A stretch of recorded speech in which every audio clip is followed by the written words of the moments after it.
দর্শক, এই মুহূর্তে আমি দাঁড়িয়ে আছি মালয়েশিয়াতে বাংলাদেশ হাই কমিশনের অভ্যন্তরে। আপনারা দেখতে পাচ্ছেন আমার পিছনে শত শত মানুষ আসলে পাসপোর্টের জন্য দাঁড়িয়ে আছেন। আপনাদেরকে আরেকটু বিষয় আমি আসলে জানিয়ে রাখি যে বিদেশে যেসব প্রবাসীরা থাকেন তাদের কাছে কিন্তু পাসপোর্টটা খুব গুরুত্বপূর্ণ এবং যথাসময়ে তাদের পাসপোর্ট না পেলে অনেকেই কিন্তু আসলে দেশটিতে অবৈধ হয়ে যাওয়ার আশঙ্কা থাকে। সেক্ষেত্রে কিন্তু আসলে অনেক সময় পুলিশের হয়রানির শিকার হতে হয়, যে কারণে প্রবাসীদের কাছে কিন্তু পাসপোর্টটা খুবই গুরুত্বপূর্ণ। আর সেই পাসপোর্ট সরাসরি দূতাবাস থেকে ডেলিভারি দেওয়া হচ্ছে প্রবাসীদের বিশেষ সুবিধার্থে। অর্থাৎ যে সকল প্রবাসীরা মালয়েশিয়াতে রয়েছেন তাদেরকে আসলে দূতাবাস থেকে সরাসরি পাসপোর্ট দেওয়া হচ্ছে হাতে হাতে। সকাল 9টা থেকে রাত 10টা পর্যন্ত চলছে এই পাসপোর্ট ডেলিভারি দেওয়ার কার্যক্রম। আমি আসলে জানতে চাইবো, আমার সামনে অনেকেই আছেন, এই পাসপোর্ট পাওয়ার পরে আসলে কেমন লাগছে, যেহেতু দূতাবাসে দীর্ঘদিন সরাসরি পাসপোর্ট দেওয়া আসলে খুব সেভাবে প্রতিদিন সরাসরি পাসপোর্ট দেওয়া হয় না। তো প্রবাসীদের বিশেষ যে সুবিধার্থে আসলে দূতাবাস থেকে যে নিরলস কাজ করে যাচ্ছে, বিশেষ করে প্রবাসীদের পাসপোর্ট ভোগান্তি নিরসনে দূতাবাস সরাসরি পাসপোর্ট ডেলিভারি দেওয়ার যে কর্মসূচি নিয়েছেন, জানতে চাইবো আসলে প্রবাসীদের কাছে সরাসরি পাসপোর্ট। হ্যাঁ, সরাসরি আমার কাছে খুবই ভালো লাগছে। মানে এখানে ফেসিলিটিটাও ভালো, যারা সেবা দিচ্ছে এরাও মনে করেন সব মেনটেন করতেছে ভালো, সব দিক থেকে আমার ভালো লাগছে। আচ্ছা, কতদিন পরে আপনি পাসপোর্ট পেলেন? আমি দীর্ঘ 8 মাস পরে পাসপোর্ট পাইছি। পাসপোর্টটা কি আপনি নিজে জমা দিয়েছিলেন নাকি অন্য কারো? এজেন্টের মাধ্যমে দিয়েছিলাম, এক দালালের মাধ্যমে দিয়েছিলাম পাসপোর্ট। আসলে তিনি বলছিলেন যে সরাসরি তিনি নিজে পাসপোর্ট জমা দেন নাই।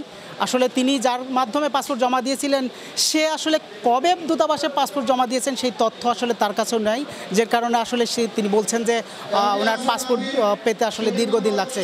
আমার এখানে আরেকজন রয়েছেন, আমি আসলে তার সাথে কথা বলবো। আপনি কোথা থেকে আসছেন? জি, আমি থাকি এখানে, আমি এই ফ্যাক্টরিতে কাজ করি। তো আমার একটি কথা, অনেক মানুষ পাসপোর্ট না পাওয়ার কারণে অনেক মানুষ অবৈধ হয়ে যাচ্ছে। আমি ডক্টর ইউনুস স্যারকে রিকোয়েস্ট করব যাতে বাংলাদেশ হাই কমিশনের সাথে যোগাযোগ করে এবং মাননীয় যেই মন্ত্রী মহোদয় আছে মালয়েশিয়া, তাদের সাথে যোগাযোগ করে যেন আবার নতুন করে একটা সুন্দর একটা সুস্থভাবে যাতে একটা সুযোগ দেওয়ার পরিকল্পনা করে, আমরা এটাই একটা দাবি করতে চাই। আসলে আপনি কী সুযোগ চাচ্ছিলেন? অনেক মানুষই আপনার পাসপোর্ট না পাওয়ার কারণে আপনার অবৈধ হয়ে যাচ্ছে, এটাই আমরা চাচ্ছি। যাতে অনেক মানুষই আছে আপনার, আমাদের অনেক বাঙালি ভাই মানে অবৈধ হয়ে আছে, তা সময় মতন পাসপোর্ট না পাওয়ার কারণে, এমআরপি পাসপোর্টটা না পাওয়ার কারণে মানে অবৈধ হয়ে যাচ্ছে। তো আমরা বাংলাদেশ দূতাবাসের কাছে একটি দাবি জানাতে চাই, যাতে ওরা সুন্দর একটা বিশৃঙ্খলভাবে খুব সুন্দর করে যাতে এরা বসে যাতে একটা মীমাংসা করে যাতে একটা সুন্দর করে একটা সুযোগ দেয়, আমরা এটি একটা দাবি করি, আর কিছু না। আর আমাদের একটি দাবি, আমাদের প্রবাসীদেরকে এয়ারপোর্টে গেলে তারা এরকম একটা ব্যবহার করে, এই যে কিছুদিন আগে হয়তো দেখতে পাচ্ছেন আমার এক ভাইকে অনেক মারধর করেছে, আমরা অনেক দুঃখ প্রকাশ করছি। কেন, আমরা তো মানুষ, আমাদের কোনো মূল্যায়নই করে না, আমাদেরকে কোনো দামই দেয় না, এটি আমার কথা, আর কোনো কথা। আসলে তিনি জানাচ্ছিলেন যে যত সময় অনেকেই পাসপোর্ট না পেয়ে দেশটিতে বৈধতার যে সুযোগ দিয়েছিল মালয়েশিয়া সরকার, সেই সুযোগ আসলে তারা নিতে পারেননি এবং এখন তারা পাসপোর্ট পেয়েছেন এবং সরকারের কাছে আবেদন জানাচ্ছেন যেন মালয়েশিয়া সরকার আবারও যেন আসলে অনথিভুক্ত অভিবাসীদের যেন বৈধতার সুযোগ দেয়। এখানে আমার কাছে আরেকজন রয়েছেন, আমি আসলে তার কাছে জানতে চাইব, তিনিও পাসপোর্ট সেবা নেওয়ার জন্যই এখানে আসছেন। আমি আসলে তার সাথে কথা বলবো। আপনি তো পাসপোর্ট সেবা নিতে আসছেন এখানে? হ্যাঁ, আমি পাসপোর্ট সেবা নিতে আসছি। এখনও পাইনি, সিরিয়ালে আছি আর কি। আমি জমা দিছি আগস্ট মাসে জমা দিছি, নিজেই জমা দিছি। আজকে আমি চেক করছি, দেখি যে বই এম্বাসিতে আইছে, তার আজকে আমি আইছি বই নিতে আর কি।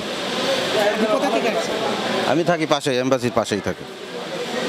তিনি দূতাবাসের আশেপাশেই তার বাসা, তিনি পাসপোর্ট জমা দিয়েছেন এবং তার পাসপোর্ট সম্পূর্ণ কমপ্লিট হয়ে গেছে, যে কারণে উনি সরাসরি পাসপোর্ট নিতে আসছেন। আমি আপনাদেরকে আরেকটু বলে রাখি, আসলে মালয়েশিয়া থাকা প্রায় 15 লক্ষ প্রবাসীদের নিরবিচ্ছিন্ন পাসপোর্ট সেবা দেওয়ার জন্য কিন্তু সরকার এক্সপার্ট সার্ভিসেস কুয়ালালামপুর ইএসকেল বেসরকারি একটা প্রতিষ্ঠানের সাথে কিন্তু চুক্তি করেছিল। যে তারা আসলে প্রবাসীদেরকে যথাসময়ে পাসপোর্ট দ্রুত সময়ের ভিতরে পাসপোর্ট দিবেন এবং কি তারা আসলে তাদেরকে যে যথাসময়ে পাসপোর্ট দেওয়া এবং এই পাসপোর্টের যে অনেক ফর্ম থাকে যেগুলো আসলে অনেক প্রবাসীগুলো কিন্তু পূরণ করতে পারেন না। এই সমস্যা প্রবাসীদের সমাধানের লক্ষ্যে কিন্তু একটি বেসরকারি প্রতিষ্ঠান ইএসকেলকে ই পাসপোর্ট করার দায়িত্ব দেওয়া হয়েছিল, কিন্তু সেই ইএসকেল কিন্তু তাদের 1 বছর সময়ে কিন্তু অতিরিক্ত অর্থ আদায় প্রবাসীদের থেকে হয়রানি, মারধর, রাজস্ব ফাঁকি সহ নানা অভিযোগ যখন গণমাধ্যমে আসে, এরপরে কিন্তু আসলে অন্তর্বর্তী সরকার সিদ্ধান্ত নেয় ইএসকেলের সাথে পরবর্তীতে চুক্তি নবায়ন না করার জন্য। এরপরেই কিন্তু আসলে দূতাবাস থেকেই এখন এমআরপি পাসপোর্টের সার্ভিস দেওয়া হচ্ছে। আমি আপনাদেরকে আরেকটু বলে রাখি, যখন ইএসকেলের বিরুদ্ধে বিভিন্ন গণমাধ্যমে তাদের দুর্নীতির খবর যখন প্রকাশ হয়, তারা কিন্তু ওই সকল গণমাধ্যমকে কিন্তু আসলে অর্থ দিয়ে কিন্তু আসলে ম্যানেজ করার একটা চেষ্টা করেছিলেন এবং সেটাতে ব্যর্থ হওয়ার পরে কিন্তু আসলে তখন বিভিন্ন গণমাধ্যম কর্মীকে কিন্তু তারা আসলে মানহানির মামলা করারও কিন্তু হুমকি দিয়েছিলেন সেই বেসরকারি প্রতিষ্ঠান ইএসকেল।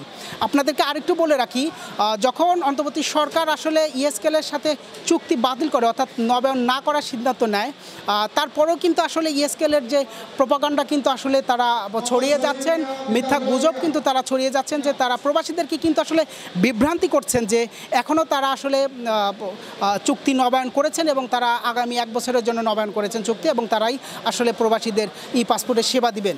আপনাদেরকে আরেকটু বলে রাখি, এই ইএসকেলের বিরুদ্ধে যখন আসলে পাসপোর্ট সেবা বিষয়ে যখন নানা অনিয়মের খবর আসে গণমাধ্যমে, তখন কিন্তু আসলে এই যে সরকারের যে সিদ্ধান্ত নিয়ে যে ইএসকেলের সাথে আর চুক্তি নবায়ন করবে না, এরপরে কিন্তু মন্ত্রণালয় থেকে কিন্তু আসলে মালয়েশিয়ার বাংলাদেশ হাই কমিশনে কিন্তু একটি চিঠি আসে যেখানে ইএসকেলের বিরুদ্ধে ব্যবস্থা নেওয়ার জন্য বলা হয়। ইএসকেল কিন্তু 1 বছরের যে চুক্তিটা ছিল 2023 সালের 22শে সেপ্টেম্বর থেকে 2024 সালের 22শে সেপ্টেম্বর পর্যন্ত, 2024 সালের 22শে সেপ্টেম্বরে ইএসকেলের চুক্তি শেষ হলেও তারা আসলে কিসের ভিত্তিতে চলতি গত বছরের ডিসেম্বর পর্যন্ত তারা সেবা দিয়ে গেছেন সে প্রশ্ন কিন্তু আসলে প্রবাসীরা করছেন এবং এই যে তাদের যে চুক্তি ছিল এই চুক্তির 3 মাস পেরিয়ে যাওয়ার পরেও কিন্তু দূতাবাস থেকে আসলে কোন হিসাবে আসলে কি সুবিধা নিয়ে তারা আসলে আগামী 3 মাস তাদেরকে কার্যক্রম চালিয়ে যাওয়ার জন্য যে সময় দিয়েছেন, এইটার প্রশ্ন কিন্তু আসলে প্রবাসীরা করছেন। S A Sourav, RTV, Malaysia.